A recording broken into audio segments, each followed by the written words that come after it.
Welcome to NEWSWIRE. This is your host, Tyler Dickerhoof. Just a reminder, May 7th and 8th in Spokane, Washington, I am hosting the Impact Driven Leader Summit. We have some amazing guests. We're going to talk about culture. We're going to talk about how it's really a foundation for your organization as we move forward in such a, I would say, tumultuous world, whether it's from economy to, sociological issues to whatever else. What your culture is and controlling, driving your culture and really expressing your values through culture means so much. It is really the catalyst to being able to lead. Come to hear leaders, speakers, others in the room share about how culture is affecting them, but also learn and develop yourself to be the leader that you can be. May 7th and 8th, go to idlsummit.com to learn more. And with that, producer Alex, we are here to talk about an interview that dropped over the weekend this morning, I think. A couple days ago. Yeah, a couple days ago with Bill Maher and Charlie Kirk. Bill Maher has been getting heat from his side because he was invited to the White House with Kid Rock to have a conversation with Donald Trump. And as Bill Maher shared, he's like, I've been one of his greatest, I would say, proponents. Well, not proponent, like antagonists. Yeah. He has a whole litany of things that Trump has said bad about him. He has, not much good to sit down with Trump. And he's like, and I'm paraphrasing, he goes, the dude's like, not what you would expect. He goes, I was blown away, to use Bill words, that he was like, he's kind of a normal guy. He's kind of like a person that was engaging. It was like, I felt pretty comfortable, and to have a conversation with him that, in his words, I could have never had with the previous two Democratic presidents. And with that, he interviewed Charlie Kirk on his podcast, on his show. Yeah. And that was released, and Charlie released it. But here's the grand kind of topic that I want to discuss is wokeism killing the Democratic movement? I mean, I think just from the election, right, the results alone, you could make that argument. And I do think all the cancel culture, that we've experienced, over the last several years, also has been driven by wokeism. Yeah, it's been driven by wokeism and has hurt it.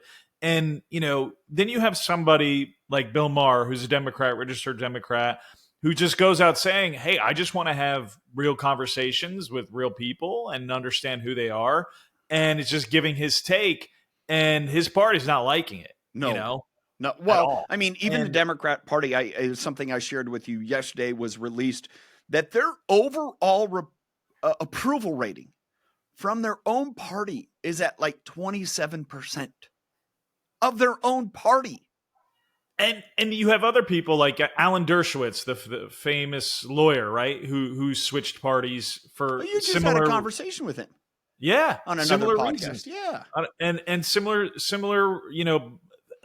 It's just, they're attacking their own because they're not doing or falling in line, essentially. And falling in line to what? And I think this is the grand crux that Bill pointed out. They're not falling in line in making it all about race. And making it all about this agenda, like, just speaking of wokeism, this extreme, and there's extremes on both sides, right? This extreme wokeism, which is, in my opinion, at least, a much smaller percentage, but a small enough percentage that is extremely loud and has some sort of power within that ecosystem. And if there's people that don't fall in line or agree with it, like Bill Maher, who's saying that's not liberalism, that's not being a Democrat, that's something different. To use his words in kind of his conversation with Charlie, and this was his words, which I agree, is liberalism is not seeing a race, not seeing a status. Yeah. Wokeism is, back to that point just a second earlier, is all about race and all about status. That is the plight. And I think that's where you see the great kind of divergence in even the Democratic Party, because you have these very, very wealthy white men who are driving this narrative. George Soros is among others, and they're conflicted with the individuals who have kind of taken this banner, I have been most oppressed, and whatever they are, a minority, usually a female. And again, I'm not trying to make stereotypes. I'm just trying to play it out. And they're carrying this banner of these other two people, and both of them are almost attacking each other different for an agenda to attack the right, because want to say that the quintessential white capitalistic Christian male is wrong. And myself as being one of those is saying, dude, I don't want it to be about race. I go back to my friend, the conversation I had, and I've referenced this several times when I get into this DEI conversation, whether it's with individuals I've had on the podcast that are DEI trainers, and we kind of had this conversation. We're like, yeah, it's gone wrong. Meaning it shouldn't be all about down with one to raise up the other. It's like, get rid of it all, like this identification. And I go back to Gil Winch. He wrote the book Winning with Underdogs, and he shared with me the only way to have true inclusivity, equality, and diversity is telling the bouncer outside of the bar he's no longer got a job. Right. Because if you have a bouncer and you say, we've allowed in XYZ person, typically you've been to New York clubs, you've been to Miami clubs, LA clubs, whatever, they allow in the pretty women. Plain and simple. Pretty people. Unless you're a celebrity with a lot of money and a lot of bling, they're not letting you in. Right. And all of a sudden one day it's like, dude, no, we got to let in XYZ different. You're still exclusionary by that definition. Or hit a quota, right? Like this quota. Right. Yeah. And Gil's like, tell that bouncer he's no longer got a job. If you walk up to the club and you're like, man, I kind of like this scene, I want to be here, great, stay. And if you walk into the club and you're like, this isn't the place for me, walk out and go find your own club. That is like the true equality and inclusiveness. And what I appreciated about the interview, and I'm not like a Charlie Kirk. Back to Charlie Kirk and Bill Maher. Yes. Okay. Yeah. I'm not a big Charlie Kirk supporter. I think he can be extreme onto the right a little bit. But what I liked about the interview is you have two gentlemen from one end of the spectrum, from even a spiritual standpoint. Bill Maher's atheist.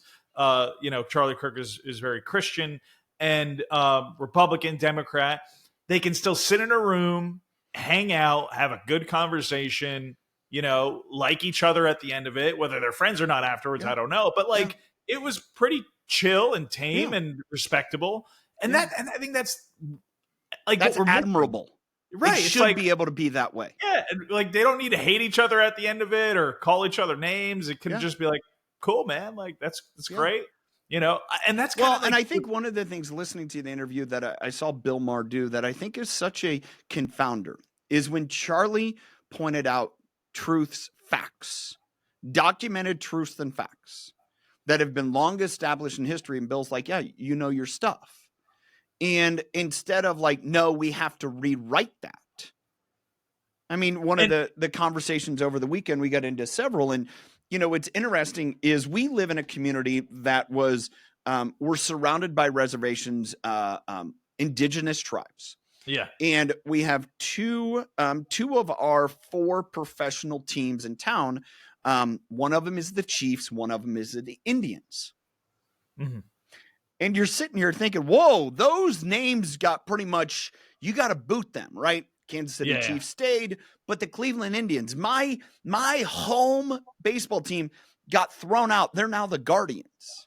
Yeah, and what's interesting is here in this area, the tribe is very involved. The tribes, the couple different tribes are very involved. And they're like, no, we appreciate that. Like they have a uniform series, a hat series where they have the language, the Salish of the tribes on these uniforms. They're like, cool. It's cool. It brings awareness. There's even a area in town where it's called the Hangman Valley.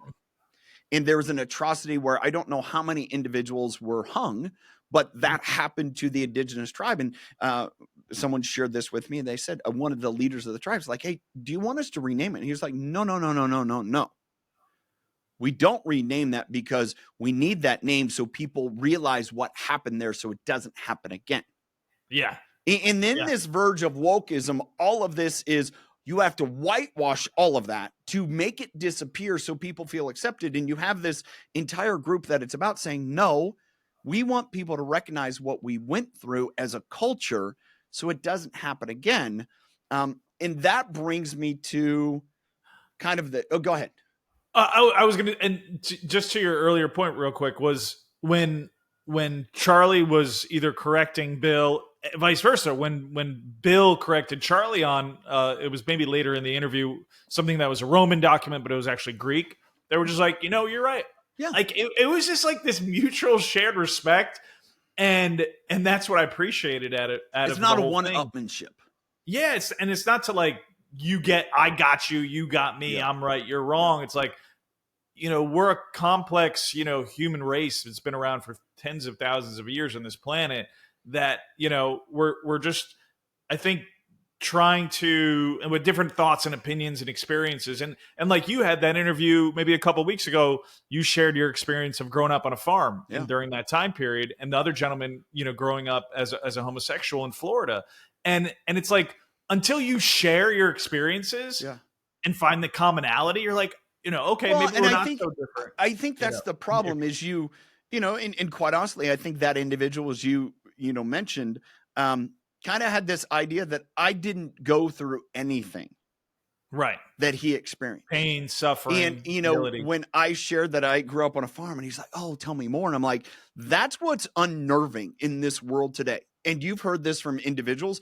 I was sharing this with a group of friends on Friday. One of them grew up in Wisconsin. And, as I was sharing kind of that interaction, she was like, yeah, I get that.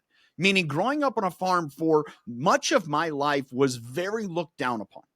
It was mocked. It was ridiculed. It was, man, you better get off the farm if you want to make yourself worth anything, because you're worthless if you're going to be in agriculture. Yeah. It's the image of old where it's this guy in a straw hat, with a stalk of wheat in his mouth and these overalls that are just disheveled. That's what our country much views as a farmer. They don't view the farmer as someone operating tens and hundreds of millions of dollars in assets. And that equipment, because I did a piece on John Deere maybe 7 years ago, just how far advanced that technology is, the robotics and the artificial intelligence within some of that farm equipment. Totally. It's pretty highly advanced. I mean, it is probably, in my estimation, it is one of the most technologically advanced industries. Robotics has been a part of mainstream agriculture for at least the last 15 years, if not longer. I wear this thing called a Whoop. I have an Apple Watch, whatever. Cows have worn those in dairy production since the mid 80s. It was developed by a Israeli company. We're talking 40 plus years. They've been wearing stuff that humans are just now thinking, oh, should we track our biometrics? We've been doing that for cows for decades. So again, back to this conversation that he was just, it's unnerving because I sit in this place where it's like, we want to learn more about what was once ridiculed. I'm kind of like, where am I getting set up to get mocked?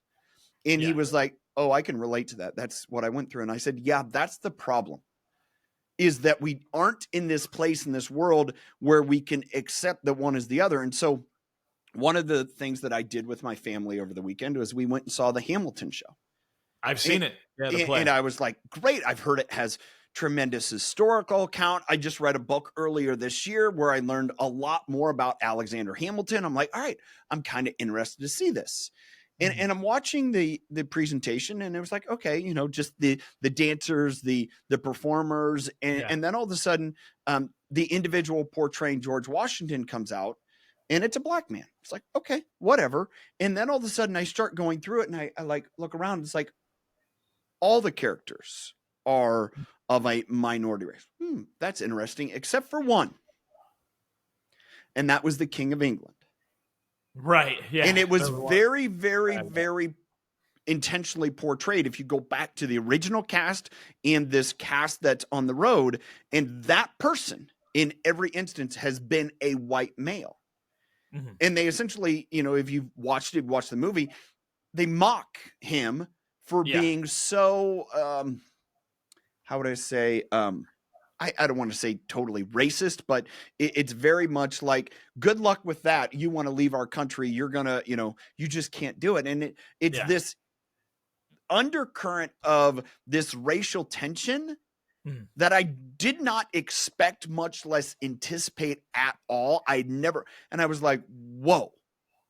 Like, I have no problem. My opinion is, let the best dancers dance. Let the best performers perform. It's this idea, but it comes back into, well, if it's a female role, like his wife, do you cast that as a female or a male? Well, traditionally we'd say we'd cast it a female. Well, our world is saying right now that none of that matters through the woke lens. And you're like, yeah, but at what point do we need some kind of relevance to historical, depiction?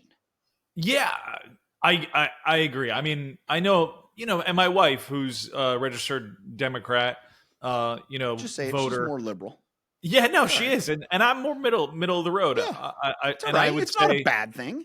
No, it's not. It's not. I mean, we love it. We got 2 kids. We love each other. Like, I would say in this case, in my family, I am more liberal. My wife is more conservative. Yeah, there you go. But I consider myself a conservative, but whatever. Yeah, you're a critical thinker. I think you just want to know more information about everything. Yeah. And so anyway, we like the Little Mermaid stuff, like Disney, right? Who we discussed. Can we talk about the Little Mermaid, or not the Little Mermaid, Snow White? Snow White. All right, let's talk about that. Let's talk about this context. We're talking about casting characters. Yeah.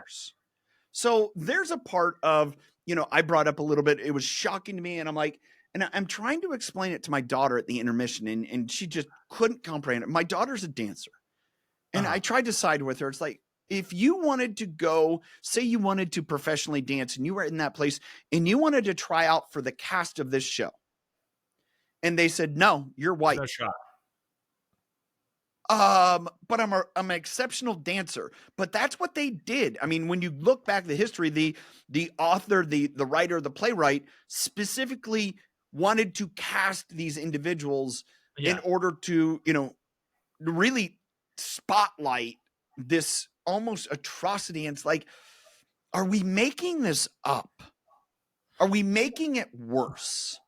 Yeah. It's to the point about let me get here on the 7 dwarves. Yeah. Where they're dwarves, small people.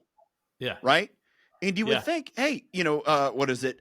Peter Cumberbunch, the, pretty synonymous actor that's acted in a lot of different shows. And part of his character is being a little person, dwarf, whatever you want to describe. And you have this perfect instance where you have a lot of actors, comedians that, are dwarfs. And you have a role specifically for somebody like that. It's kind of like, you have an individual who's 6'8", 300 pounds, and, in a TV show that you're depicting this type of character, you don't go cast someone who's 5'7", 160 pounds and expect it to fit. It just doesn't work. Right. And so 7 dwarves, they go in and say, well, we can't go cast them because that would be wrong. So we're going to do CGI. I think it's like the art of casting is totally killed movies in a lot of ways. In my opinion. Whoa. Wokeism has killed movies that is taken over into casting. Right. It's like, exactly. Wokeism has, because how I remember it, right? The writers, they write these characters for a specific way and reason to look and feel, like to Arnold hit the mark. Schwarzenegger's The Terminator. Right. Or the mountain crush you. Right. Or the mountain in Game of Thrones, who's this giant of a man, right? You brute guy, and then it's like, it's like from Rocky, the Russian dude. Drago, right? Ivan Drago couldn't be smaller than Rocky. It doesn't fit. and so to your point, it's like, it's ruined or hurt movies tremendously. On top of a number of other things, in my opinion, is just the casting of these characters with the dwarves, right, of this movie, and also the lead actress, the way she's been so vocal about a lot of things that have just really not that's helped the cause. It's again a whole very other story. woke. But Yeah, yeah. like, and then going back to Hamilton to depict the antagonist as the only white person in the entire show was just like, wow, we're really making this like. The stories about Alexander Hamilton and how much he gave to this country and almost became a villain in our country's history, U.S. history, because he was killed in a duel. And he was an interesting cat. I mean, he was a philanderer. He had, multiple affairs. I mean, it was just like, but he was a genius to the likes of Elon. Yeah, very smart. Yeah. And so they wrote this story about him and his wife and how they were so instrumental in really bringing the United States to what it has become as a country, and the overtone and all of that. And so I kind of digest that the first act, the second act, let it go, and it didn't even I didn't even see it anymore. And again, it was so shocking because I just didn't anticipate it as part of the performance. I was super excited about the historical. I've heard it's amazing. And I see this again perpetuate into our culture. It's like, dude, why can't you just put the best dancers up there? And it kind of, I'm not saying every dancer, because the story is predominantly white man. I'm not saying that has to be in every case, but there's a point where you make an effort to make it about race when it didn't need to be. Yeah. I mean, I'm trying to, I grew up in New Jersey. I didn't really see a lot of racism growing up, to be honest with you. Not much at all until I went to Texas, until I went to Baylor, and I saw those things where I played football, as you know, and I went to some of the football players' parties who were black. Yeah. And it was all black people. And I was one of the only white people, and they were great. I was like, oh, white boy, what's up? And we partied, we had fun. And then we would go to like I would say predominantly white frat party, and they wouldn't want some of the football players there for whatever reason. Maybe it was racism, maybe it was I mean, I couldn't understand, but to them it was racism. And so, I'm trying to understand, and different perspectives and journeys that they went through with obviously this country having many years of slavery and racism. And then, it's like, all right, let's get these white people back, right, for everything that has happened to us over these years, which, I can understand. I mean, maybe I can't understand, but just where some of that thought may be coming from the writers of Hamilton. I don't know. And you and I both. Yeah. We're middle-aged white men. We can't understand. Yeah. I can't understand what my, middle-aged friends that are black, I can't understand what they went through. No. But as you and I described, I know this. They don't know what it was like being a farm kid growing up in a world that didn't like farm kids. Do I expect them to? No. And do all of a sudden I need to force that agenda on them? No. And I think that's part of the difficulty. You share a very relevant story, which sucks. Mm-hmm. But I believe this, and I think kind of going back to the Bill Maher, as he pointed out, it's like, man, the wokeism is tearing this party apart, meaning the Democrats, because you're so woke you can't even see the truth to another extent. Yeah. There was a conversation. My daughter graduates high school, and an individual in the family brought up, and they said, hey, what color is your gown? Graduation gown, right? Yeah. And I don't know about your high school. My high school, we had two different colors. Girls wore one color, boys wore a different color. It was light blue and dark blue. And so probably something very similar. Yeah. And this person asked, well, are there different colors? And my daughter was kind of like, no, it's just one. And kind of had to explain, well, traditionally in a lot of places, collegiate to high school graduations, females will wear one color, males will wear the other color. And I made the comment, it's like, that doesn't fly anymore in this world, because who's wearing what color? And again, those conversations, and this person who is very much indoctrinated in this, I would say, liberal woke movement, and almost doesn't see it, was like caught, and they're like, I didn't even know what I just said. What I said was rational, that there's been multiple colors and that it would be gender specific. And then all of a sudden it's like having to explain it and like, oh, the hypocrisy. Right. And that's one of the things that I think is just, again, pointing in. And I come back and I hinge on all the time. And I'm so grateful I had the conversation experience with Gil to say the only way to have true inclusivity is tell the bouncer they no longer have a job.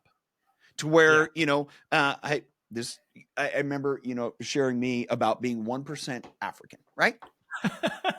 and a joke was made. I guess at one point my brother had talked about filling out an application for college, because at one point we, didn't know that, thought the story was Native American, indigenous. It's like, oh, if I'm a high enough percentage Native American, indigenous, I can apply for scholarships. Yeah, right.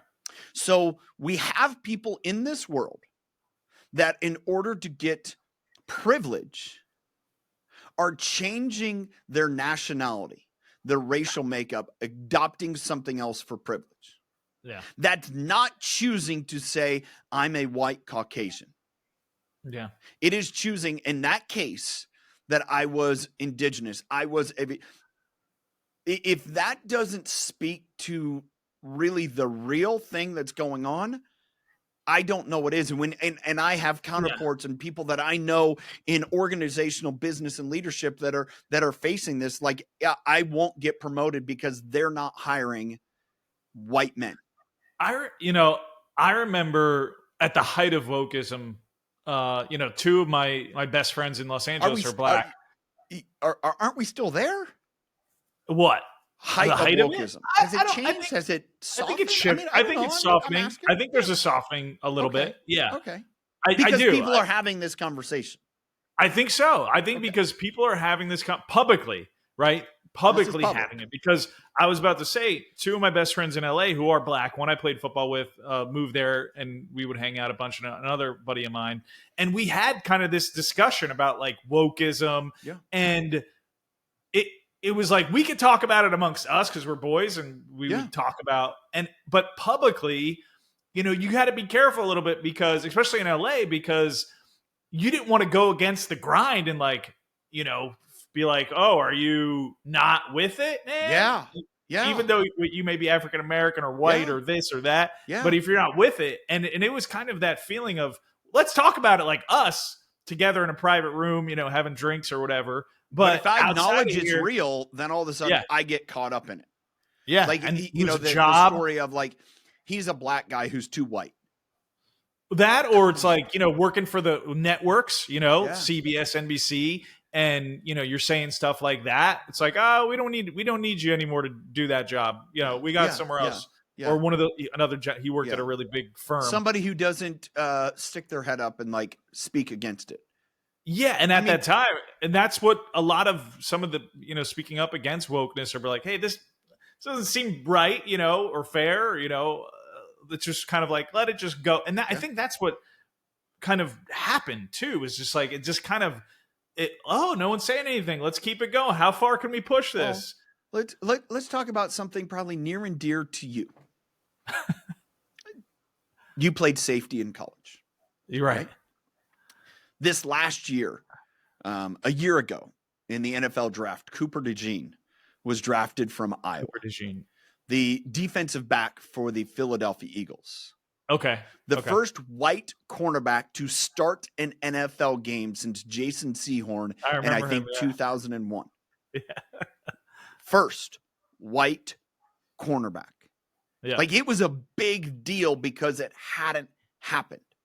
Yeah, in a long time. And it just kind of like, you almost miss that. And it's like, oh, well, let's look at a different position. What if it was the first black quarterback to start at a position in 24 years? Here's what, you're so great at picking up these stats. And again, I don't have it. This is what strikes me. Yeah. Again, you said I'm a critical thinker. I am about merit. Dude, if you're the best athlete, go play. I don't care. I don't care what your makeup is. If you are the best athlete, go play. I do believe in segregating males and females because I believe my daughter deserves an opportunity to compete fairly. I believe the Title IX world that my mom was a part of and fought for has merit, even though that entire group, that liberalistic group, is caught in the crosshairs between what they fought for, I would say 40 years ago, 50 years ago, and what's going on right now, and they can't even see the middle ground. It's unbelievable. Yeah. But I also recognize this. We have a great, if we look at the pie of the United States, the pie, and we divide up based upon racial predominant race, there is a distinct percentage of each race. We can go to India the same way. We can go to Japan the same way. We can go to Mexico the same way. We can go to every other country. There is a distinct makeup, right? We go to South Africa. We go to we go anywhere in the world. There's a distinct makeup of ethnic origin, ethnic makeup. Right. And as of the last that I saw, I don't know the exact numbers, is that white Caucasian is the larger percentage of American citizens, people that identify as white Caucasians. If you go then to, African American, Black, if you go to, Hispanic, you go to Indian, you go to the different, ethnic backgrounds, there is distinct makeup. Yeah, I'm looking it up now. And I understand in full part that each of our sports differ dramatically. Like, for example, we've been watching a lot of hockey in our home because my daughter's boyfriend is a professional hockey player. And one of the things that one of my sons recognized, like, man, there's not many Black hockey players. I'm like, no, there's Suppan. Such a great commentator. He played for, who I'm talking about. Yeah, I do. Yeah, he was really good. And so there are these people, again, when you look at that, I don't think that should be shocking. It to the point, my son realizing, there's not many, when you look at professional or higher level collegiate basketball, there's not many white male basketball players. There's just not. It just is what it is. If there are, they're European. We lost your sound, Alex. You lost my sound? Lost your sound. Check. 1, 2, now you're 3. back. Now you're back. All right. I might have hit something. I have the census data up. All right. Go ahead. What do you got? So I was just going to say, so race, so white in the U.S. is 75%, Black 13.7, American Indian, Alaskan Native 1.3, Asian 6.4, Hispanic or Latino 19.5, and then they have a lot of mixed races, which is like almost like white alone, not Hispanic or Latino. It was like 58%. Okay. So what's interesting race. about me, and I don't think those numbers are be all and end all, but yet and again, this comes back to biological trends and looking at it. It's like, if you were to look at statistics, I'm like, all right, well, statistically, you would think that would be the makeup. Mm-hmm. And it's not absolute. I get it. But to have such a major difference, like for the cast of Hamilton, based upon that, if you look at the entire racial makeup of all the dancers, I would speculate, maybe it's not perfect, I don't know. But if you took that racial map of the US, man, it might look similar. Mm-hmm. Could it be different? Sure. But that wouldn't, if you had a cast and they were 75%, 50% white, by that would be normal.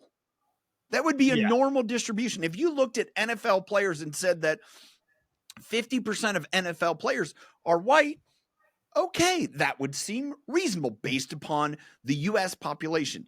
And when you don't see that, and when it's a major difference, going back to Cooper DeJean being the first white cornerback in over 23 years to play the position in a professional level. Wow. And it was a wow, but it wasn't a wow to the woke because it didn't tell their story. Mm-hmm. And I think that's coming back to this whole conversation with Charlie Kirk and Bill Maher, where we're at. is this religion of wokeism has killed everything equality based that the entire liberal movement has gone after. Yeah, I agree. I mean, they, like you said, in the statistics of the approval ratings for, Democratic members in their given state, it's extremely low. 27%. It's crazy. I mean, then, states like California and Washington, where you live, which you can talk about all day. Oh my goodness. Just the state of the state of the state, where things are, how expensive things have gotten. New Jersey, very similar. The cost of food in Washington now has now eclipsed the cost of food in Hawaii. That's crazy. Stop and think about that for a moment. I mean, it's nuts. It's nuts. And I think that's where people have to stop with wokeism or conservative Christianity and all, whatever, right? It's like it's just, the conservative Christian movement is just as damaging. Yeah, I agree. And it's just kind of like, well, look at the health of certain states and other states, and you can have healthy debates with people, disagree with them, but at the end of the day, it's like, I think most people want to provide for their families, live a good life, make a decent income, do well. But, you have these certain areas where certain political, I guess, parties that have been in place for a while where there hasn't been success, right? Well, and I think so what's maybe interesting there needs to be a change. Well, what I think has happened is, and this goes back to a little bit of Bill Maher's commentary, is, he spoke about kind of this, I would say, contiguous, liberal group that has been very much in play since, he was in his 20s or whatever, and it is what it is. And I think what's happened is in states where there hasn't been any push against them, they've gotten more zealous.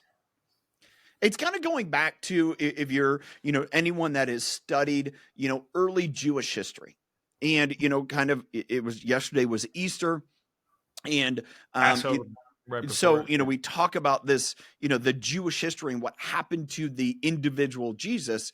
And it was the power holding members of the Jewish community, the Sadducees and the Pharisees, that could not stand someone taking power away from them. And so they did everything to just take away that power. And I look at what's happened in states like California, where you and I have lived. I look at Washington, where I live now, and you have kind of these similar political parties that have been so overwhelming in their power because they've been in office for so long. I think in the state of California, I think it's been I don't know how long it's been a Democratic governor, but it's been quite a while. 10 plus years. Yeah. In Washington, I think we're pushing 13, 14 years. And when you start to look at these trends in that time in those areas, you can't blame the other party. Like here in Washington, we don't have a state income tax. Property tax, sales tax, business tax, all the other taxes, not a state income tax. And it's been that way since the state became a state. It was like 170 years ago. And now the controlling parties blame the lack to be able to balance a budget in the last 12 years. 12 years ago, when the Democratic Party took over, they had a surplus on their budget of like $100 million. It was like pretty healthy. Now it's 12 going to 14 billion, and they can't figure out how to balance the budget. And even though tax revenue has gone up each year, and it comes back to this entire story, without people pushing against it, without these conversations to say, oh, yeah, I referenced that wrong. Thanks for correcting me. Now let's go together. As you mentioned, Charlie Kirk and Bill Maher did. It is, you're wrong. I'm right. I'm going to continue to, to say that I'm right. I can't even fathom I'm wrong. And when you have enough people telling you, oh, you're right, you're right, you're right, you go walk off a cliff thinking that you can walk on air. Right. And to tie this back into what we're discussing, if you could get enough critical thinkers, people who just look at like, okay, over the last 10, 13 years, I'm a resident of Washington. Has my life improved? Has everything gotten better? Is it more expensive? Like, just lay all that down and be like, all right, I maybe I stay Democrat, but whoever's been running and operating, they're sucking at their job, and they have been sucking. But and that is pretty logical, but yet right. the state is unwilling to accept that because they want to, as Bill Maher said, they want to double down on stupidity. Which, for power, obviously, they want to hold on to the power. But if you have enough people to say, whoa, whoa, whoa, and that's where the interesting challenge is coming, right. Because as the numbers are pointing out, and I think, it's why Gavin Newsom's doing what he's doing. It's why Bill Maher is absolutely getting vilified by his party, because he's saying, you guys are freaking crazy. You're on crazy train. No, there's a liberal movement, and then you've gone so far to be woke, like what we saw in the LA fires. And the video that was put out by the lady, it's like, if you can't take care of yourself and your fire, that's your problem. I'm not making stuff up. You know this, right? Yeah. That's what was said. And man, someone should want someone that looks like them and has the same values to save them. Well, not if they can't save me. Yeah, who cares? It's ridiculous. It's just, I don't care if someone's coming to fight fire in my house. If they could be a great firefighter and save my life, I don't care what they look like and they believe. If they're doing that job and their job is to protect and save, great, go do you. Awesome. Right. Yippee. Yeah. Agreed. Yeah. It's still a mess over there. Here's as we wrap it up. I think this is something that is boiling over. You talked about where we at the height of wokeism. And I think in certain places, it's still ongoing. And it's really a major challenge in leadership spaces. And I think that's what's causing it. I think we're going to see more continued friction, but not friction from Republican to Democrat, conservative to liberal. I think we see way more conflict over the next several months until we get into probably the next election cycles from one side, as they're trying to figure out, have we gone too far? You might see a reset. And what I hope doesn't happen is that on the conservative side, that zealots use that as the opportunity to overpower. No. Let them go through their own battle, and then let's just come back to take care of people. Yeah. And I think that's the great opportunity. So that's how we wrap up. Any final words there, Alex? No, man. I always love having these conversations, and I hope people get value and enjoy. Yeah. Well, I appreciate it. For everyone watching, thanks for being here. If you're watching live on LinkedIn, Facebook, would love your comments. Continue to comment, share with anyone. And if you're on YouTube watching, please comment, share, hit the subscribe button as well as the bell to get notified whenever we drop new content. Until next time, choose to lead with impact.